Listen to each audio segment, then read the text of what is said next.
ارے دیکھو کتنا عجیب جانور ہے اور اوپر سے موٹا بھی. کیوں نہ اسے تنگ کیا جائے؟ درخت پر بیٹھے بنٹی نے دور سے آتے ہاتھی کو دیکھ کر اپنے بھائی ٹونی سے کہا. ٹونی نے اسے منع کیا لیکن بنٹی آسانی سے باز آنے والا کہاں تھا.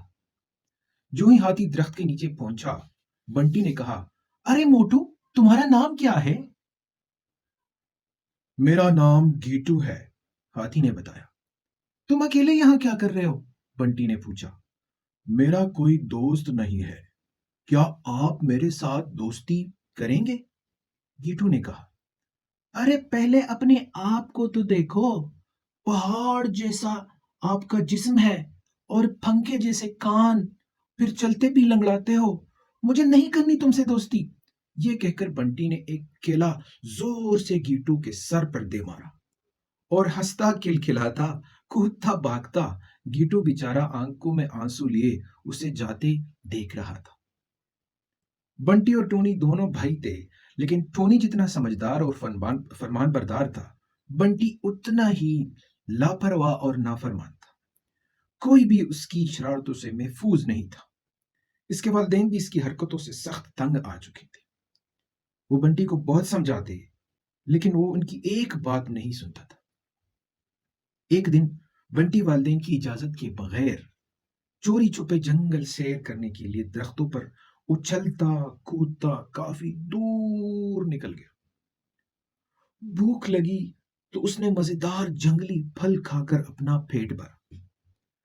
گھومتے پھرتے تھک گیا تو ایک درخت پر آ کے بیٹھ گیا اور سستانے لگا.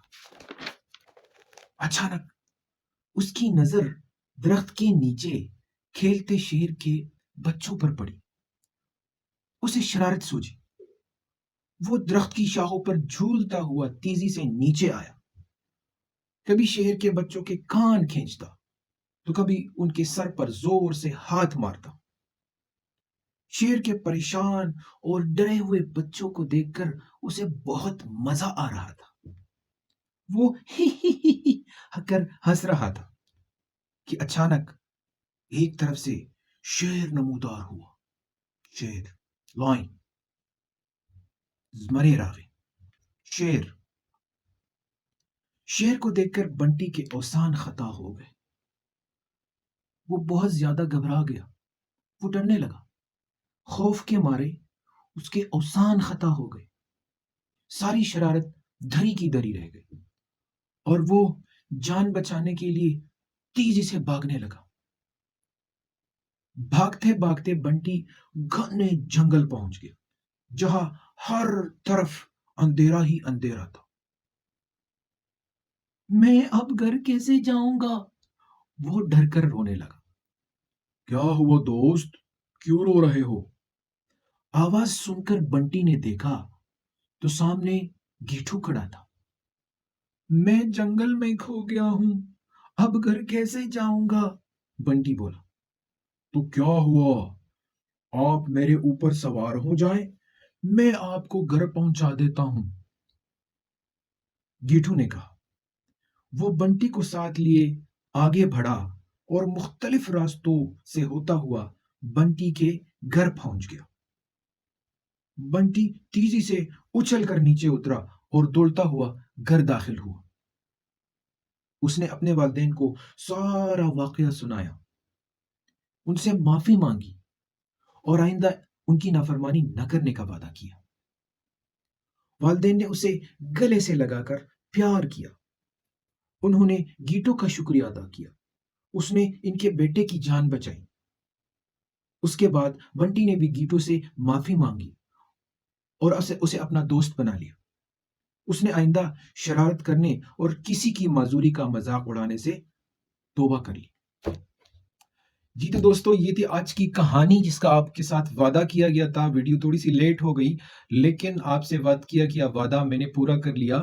پچھلی ویڈیو میں ہم نے کہانی سے متعلق کچھ بنیادی اصول بتائے تھے اور کہانی کی ٹیکنیکس اور مہارتیں بتائی تھی کہ کہانی کیا ہوتی ہے اور کہانی کیسے سنائی جاتی ہے اور اس میں آپ کی باڈی لینگویج، آپ کی فیشل ایکسپریشن، آپ کی وائس ویریشن کا کیا رول ہونا چاہیے.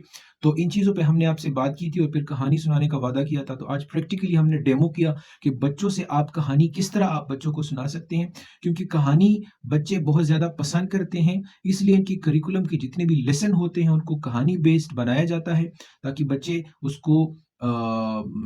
سے مزہ بھی لے اور اپنی سبق بھی یاد کرے اور کتاب سے جو ہے اس کی دل لگی بھی بڑھے اور اسکول بھی جائیں. تو یہ کہانی کے ٹیکنیکس کے متعلق یہ ویڈیو تھی. آپ جو ہے بچوں کو قریب بٹھا کے اور آپ کسی اونچی جگہ پہ بیٹھ کے تو آپ اسی طریقے سے کہانی سنا سکتے ہیں. یہ تھوڑا سا چونکہ سمپل تھا، اردو میں تھا، اس لیے ہم نے زیادہ سینڈوچ نہیں کیا. سینڈوچ کا مطلب یہ ہوتا ہے کہ ہم زبان کو مکس کرتے ہیں، جیسے اردو میں بولتے ہیں پھر پشتو میں بولتے ہیں پھر اردو میں جملہ بولتے ہیں.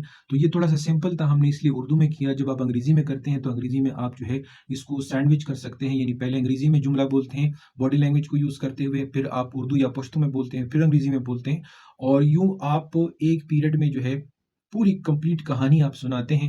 اور اپنی جو وائس ہے اس کو استعمال کر کے اپنی فیشل ایکسپریشن کو، یعنی جہاں خوشی ہوتی ہے آپ خوش ہو جاتے ہیں، جہاں پہ پریشانی ہوتی ہے آپ پریشان اور خوف کی فضا میں آپ جو ہے خوفزدہ ہو جاتے ہیں.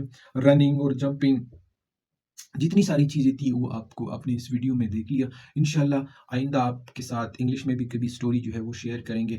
آپ ویڈیو کو دیکھتے رہیں، ویڈیو کو پسند کیا کریں، لائک کیا کریں اور اس کو شیئر کیا کریں دوستوں کے ساتھ، ان پیرنٹس کے لیے اور ٹیچرس کے لیے جو واقعی میں اپنے بچوں کے متعلق فکر مند ہیں اور ان کے ساتھ ان کی لینگویج اور اس کی انٹرسٹ بڑھانے کے لیے جو ہے اسکول میں وہ سیکھنا چاہتے ہیں. تو تاکہ یہ ویڈیو ان کو بھی پہنچے، اور جتنے بھی لوگ چینل پہ آتے ہیں وہ ویڈیو کو لائک کیا کریں، شیئر کیا کریں اور چینل کو ضرور سبسکرائب کیا کریں، تاکہ زیادہ سے زیادہ لوگ ہمارے سرکل میں شامل ہوں اور ہم ایک دوسرے سے سیکھتے رہیں. آپ کے ذہن میں کوئی سجیشنز ہو، کوئی ایسی چیزیں ہوں جو آپ کو لگتی ہیں کہ ایسا ہونا چاہیے، تو آپ کامنٹ سیکشن میں آپ جو ہے آپ مشورہ دے سکتے ہیں، آپ کامنٹ کر سکتے ہیں. انشاءاللہ نیکسٹ ویڈیو میں پھر حاضر ہوں گے. تب تک کے لیے اللہ حافظ.